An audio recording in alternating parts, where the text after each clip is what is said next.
1,00,000 രൂപ സാലറി കേൾക്കുമ്പോൾ വലിയ എമൗണ്ട് ആയിട്ട് തോന്നാം. പക്ഷേ മാസാവസാനം നോക്കുമ്പോൾ ATM-ൽ സീറോ ബാലൻസ്. ഈ അവസ്ഥ നിങ്ങൾക്കുണ്ടായിട്ടുണ്ടോ എങ്കിൽ ഈ വീഡിയോ നിങ്ങൾക്കുള്ളതാണ്. നാട്ടിലുള്ളവർ പറയും ഗൾഫിൽ പോയാൽ ധാരാളം ക്യാഷ് ആണ് അടിച്ചു പൊളിക്കാമെന്ന്. പക്ഷേ ഇവിടെ ഉള്ളവർക്കല്ലേ അറിയൂ ഈ ചൂട് സഹിച്ച് ജോലി ചെയ്യുന്നത് എന്താണെന്ന്, ഒറ്റയ്ക്ക് റൂമിൽ കിടക്കുന്നത് എന്താണെന്ന്, സാലറി വന്നിട്ടും മാസാവസാനം ഒന്നുമില്ലാത്ത ഫീലിങ്സ് എന്താണെന്ന്. ഇന്ന് നമ്മുടെ വീഡിയോയിൽ 1,00,000 സാലറി എങ്ങനെ ഡിസപ്പിയർ ആവുന്നു എന്ന് കാണാം. സിമ്പിൾ ആയിട്ട് പറയാം, നമ്മൾ ഇന്ന് കമ്പയർ ചെയ്യുന്നത് യുണൈറ്റഡ് അറബ് എമിറേറ്റ്സ് അല്ല എക്സ്പെൻസീവ് ആയിട്ടാണ്. ഒരു AED എന്ന് പറഞ്ഞു കഴിഞ്ഞാൽ 25 റുപ്പീസ്. സോ 4,000 AED എന്ന് പറഞ്ഞാൽ 1,00,000 രൂപ. കേൾക്കുമ്പോൾ വലിയ എമൗണ്ട് ആയിട്ട് തോന്നാം, പക്ഷേ ഗൾഫിലെ ലൈഫ് ചീപ്പ് അല്ല. ഇവിടെ സർവൈവ് ചെയ്യാൻ തന്നെ ഒരു കോസ്റ്റ് ഉണ്ട്. അതായത് പട്ടിണി കിടക്കണമെങ്കിൽ തന്നെ ഒരു കോസ്റ്റ് ആവും. നമ്മൾ ഇവിടെ ഡിസ്കസ് ചെയ്യുന്നത് ഒരു സിംഗിൾ പേഴ്സന്റെ നെസസിറ്റി ആയിട്ടുള്ള എക്സ്പെൻസുകൾ മാത്രമാണ്. ആദ്യമായിട്ട് ഏറ്റവും വലിയ എക്സ്പെൻസ് എന്ന് പറഞ്ഞാൽ റെന്റ് ആണ്.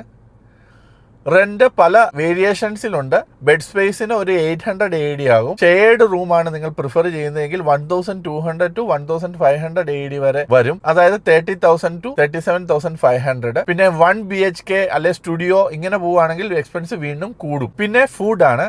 നാട്ടിലെ പോലെ അമ്മ ഉണ്ടാക്കി തരുന്ന ഭക്ഷണം കിട്ടില്ല. നമ്മൾ ജോലി കഴിഞ്ഞ് വന്ന് ടയേർഡ് ആണെങ്കിലും ഒന്നല്ലേ കുക്ക് ചെയ്യണം, അല്ലെങ്കിൽ പുറത്തു നിന്ന് ഭക്ഷണം വാങ്ങണം. ഒരു മിനിമം 600 to 800 AED എക്സ്പെൻസ് ആകും. ചില റൂമുകളിൽ മെസ്സ് കാണും, അതിനൊരു 320 അല്ലെ 350 ദിറംസ് കൊടുക്കണം. പുറത്തു പോയി സം ഫുഡ് കഴിക്കും. അങ്ങനെ നമുക്ക് ഒരു ആവറേജ് ഒരു 600 to 800 AED എക്സ്പെൻസ് വരും. ഇന്ത്യൻ റുപ്പീസിൽ പറഞ്ഞാൽ 15,000 to 20,000 റുപ്പീസ് ആവും. ചില ദിവസങ്ങളിൽ ഫുഡിനേക്കാൾ കൂടുതൽ നമ്മൾ ടയേർഡ് ആയിരിക്കും. അടുത്തത് ട്രാൻസ്പോർട്ട് ആണ്. രാവിലെ എഴുന്നേറ്റ് ബസ് മിസ്സാകുമോ എന്ന് ടെൻഷൻ അടിച്ച് ഓടി പിടിച്ച് ബസ് സ്റ്റോപ്പിൽ വന്ന് അതിനിടയിൽ നല്ല ചൂട്, ബസ്സിൽ കയറി അതിൽ ട്രാഫിക്കിൽ പെട്ട് ഒരു തരത്തിൽ ഓഫീസിലെത്തി പഞ്ച് ചെയ്യുമ്പോൾ ലേറ്റ് പഞ്ച്. ഇങ്ങനെയാണ് ഒരു ഡെയിലി ലൈഫ് ഉണ്ടാകുന്നത്. എന്നിരുന്നാലും നമ്മുടെ എക്സ്പെൻസ് വരുന്നത് ഒരു 200 AED to 300 AED ആണ്. അത് നമ്മൾ അടുത്ത ലൊക്കേഷനിലാണ് താമസിക്കുന്നതെങ്കിൽ ഈ എക്സ്പെൻസ് ആണ് ഉണ്ടാകുന്നത്. പിന്നെ ലൊക്കേഷൻ മാറുന്നതിനനുസരിച്ച് എക്സ്പെൻസ് നമ്മുടെ കൂടും. അടുത്തത് ഫോൺ റീചാർജ് ആണ്. Mobile recharge plus internet. അത് ലക്ഷറി അല്ല, ഒരു ലൈഫ് ലൈൻ ആണ്. നമ്മൾ വീഡിയോ കോൾ രാത്രിയിൽ വിളിക്കുമ്പോൾ മാത്രമാണ് നമ്മുടെ വീട്ടുകാരുടെ മുഖം നമുക്ക് കാണാൻ സാധിക്കുന്നത്. സോ നമ്മൾ ഒരു 100 AED to 200 AED നമ്മൾ മൊബൈൽ റീചാർജിന് മന്ത്ലി സ്പെൻഡ് ആകും. ചിലർ വിചാരിക്കും റൂമിൽ വൈഫൈ ഉണ്ടല്ലോ എന്ന്. എല്ലാവർക്കും റൂമിൽ വൈഫൈയിലൂടെ പ്രൈവസിയിൽ സംസാരിക്കാൻ സാധിക്കണമെന്നില്ല. സോ മൊബൈൽ റീചാർജ് ഒരു നെസസിറ്റി ആണ്. നെക്സ്റ്റ് എന്ന് പറയുന്നത് പേഴ്സണൽ ആയിട്ട് ഉണ്ടാകുന്ന എക്സ്പെൻസ്. അപ്പൊ ഹെയർ കട്ടിന് കൊടുക്കുന്നത്, മെഡിസിൻ പർച്ചേസിന്, ലോണ്ടറി, ക്ലോത്തിങ്, ഇങ്ങനെ പല പല എക്സ്പെൻസുകൾ ഉണ്ടല്ലോ. അതിന് ഏകദേശം ഒരു 100 to 200 AED നമുക്ക് മാറ്റിവെക്കണം. അടുത്തത് ഏറ്റവും ഇമ്പോർട്ടന്റ്, വീട്ടിലേക്ക് അയക്കുന്ന പണം, അച്ഛന്റെ മരുന്ന്, അമ്മയുടെ ആവശ്യങ്ങൾ, കുട്ടിയുടെ ഫീസ്, ലോണിന്റെ EMI, വൈഫിന്റെ നീഡ്സ്, ഇങ്ങനെ പല പല ആവശ്യങ്ങൾ. മിനിമം 30,000 to 40,000 മന്ത്ലി ഒരു എമൗണ്ട് നമുക്ക് അങ്ങനെ മാറ്റിവെക്കേണ്ടി വരും. ചില മാസം അതിൽ കൂടുതൽ. ഇനി നമുക്ക് ടോട്ടൽ ആയിട്ടുള്ള എക്സ്പെൻസസിന്റെ ബ്രേക്ക് ഡൗൺ കാണാം. ടോട്ടൽ എക്സ്പെൻസ് 6 കാറ്റഗറി ആയിട്ട് തിരിച്ച് എത്ര വരുന്നുണ്ടെന്ന് നമുക്ക് നോക്കാം. ആദ്യം റെന്റാണ്. റെന്റ് 30,000 to 37,500 വരുന്നുണ്ട്. ഫുഡ് 15,000 to 20,000 വരുന്നു. Transport 5,000 to 7,500. Mobile recharge 2,500 to 5,000. Personal expense 2,500 to 5,000. പിന്നെ വീട്ടിലേക്ക് അയക്കുന്ന പൈസ 30,000 to 40,000.